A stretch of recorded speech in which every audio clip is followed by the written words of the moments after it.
Hey, what is going on, MLW fans? Welcome back to another episode of the MLW breakdown / review of the game of the week. And this week, of course, we had the Eagles Magic.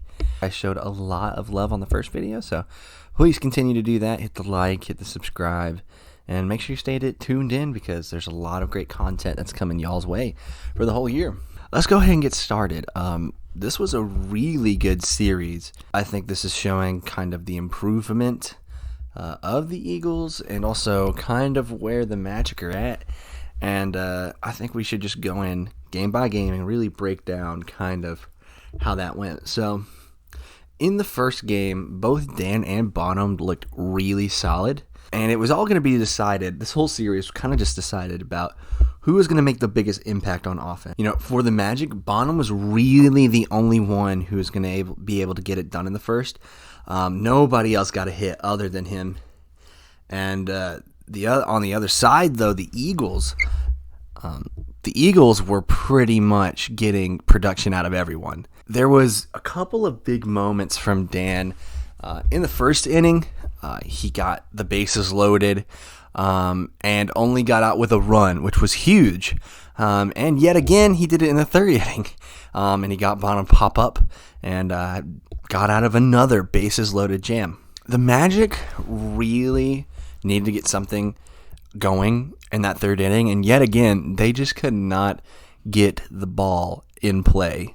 And that cost him because in the next inning, Landon came up, hit a shot right up the middle, and there was no chance for a play. Honestly, I felt like, everybody was looking really good. Blade was kind of not doing the best, and he, again, had a clutch hit along with Landon, and so that was huge for them. All of the Eagles were showing up for that first game.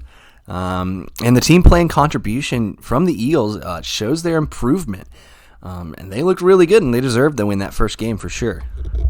Okay, even with the walk-off, I think Game 2 was my favorite. But the Magic did get lucky on this one. The Eagles could not close it out. Multiple times they had the bases loaded or runners in position, and we either have a base running mistake or just put the ball right to Chadwick, and he'd had easy out.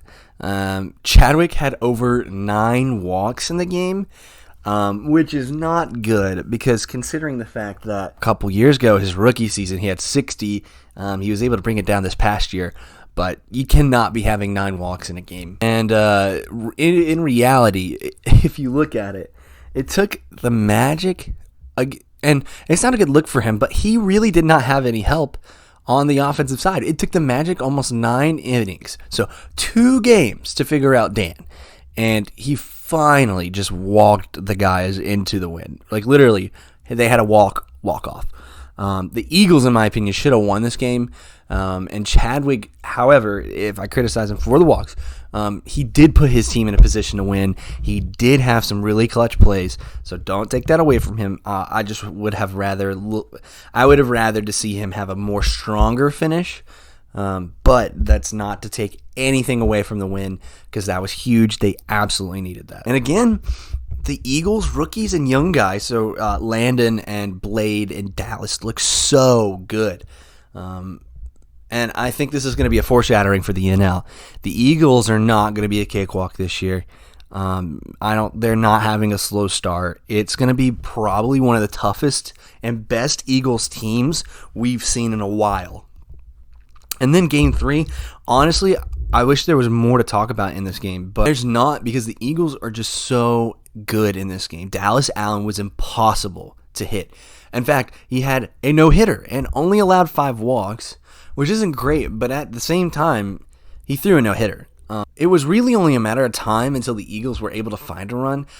Every single one of them was seeing the ball well, and the fact that the first home run of the day was a walk-off from Blade is really a tragedy. The Magic just not get anything going in this game. Either they really only delayed the inevitable where one of the Eagles was going to get an RBI and win the game. And that's scary. I mean, if you look at it, they just didn't have everything going in the direction at the right time. But, I mean, just imagine the amount of offense they could put up in a game. Oh, man. it does not look good for anybody playing the Eagles this year. So, I mean, I've ran and raved about how amazing the Eagles are. They look super solid. This is the first game of the season, and the D-backs look weak. So you will probably see a reaction to that. You'll see probably the Eagles are above the D-backs, and that may get a good amount of pushback. But I would just like to say, even though I think the Eagles look super solid in the series, we don't really know how that's going to pan out. We don't know how the Magic are going to be, how that's going to pan out in the scheme of things. We don't know how the Eagles are going to be in the grand scheme of things. So it finally looks like Dan has a team around him who can pitch and who can also play at the plate. I mean, almost all the young guys had a hit, and each game, I think Landon has a 444 average, and the two other young guys, Dallas and Blade, are above 300. Waylon was 250, so 1 out of every 4, and Dan had the lowest, which I think in previous years, Dan had the highest, and he was batting around 210, 200. So the fact that he is being beat, I mean, I don't think he's mad. I mean, he's an impact player. He hits dingers. But if he can get guys who get on base consistently, that is a complete game changer. Yeah, again, it's just going to be so tough to go against Dallas. It's going to go against Dallas and Dan. And then the batting lineup is going to be super solid. Whew. As for the Magic, it's not really panic mode. Jack was not there, and I really am high on Jack. He's a spark plug. He definitely gets that guys going. But their offense is struggling a lot, and they let a lot more guys on base than I feel comfortable with. Again, we don't know how this is going to stack up in the grand scheme of things, but I would be very weary as a Magic fan. This is definitely not the start you wanted to see your season after, Trevor Bonham has been hyped up to be, this is basically a super team. This should be a Magic super team, and so far it's kind of fallen flat. They had that one really clutch game against the Cobras, won a playoff game, and didn't look good against the Wildcats. They haven't looked good here. So we're going to have to see how it works out for them. But just be weary. I wouldn't say it's panic mode. I wouldn't say, everything. It could swing game to game, no doubt. But just be careful. I'm not really high on the Magic right now, to be honest. But I am not going to doubt them for making the playoffs still. I really don't know. So we're going to have to see how the Preds do. We're going to have to see how the Cobras do. So, yeah, let me know your thoughts in the comments on the game. Any other future video suggestions, things like that, put it down in the comments. And, yeah, thank you so much for watching. I'll see you guys next time.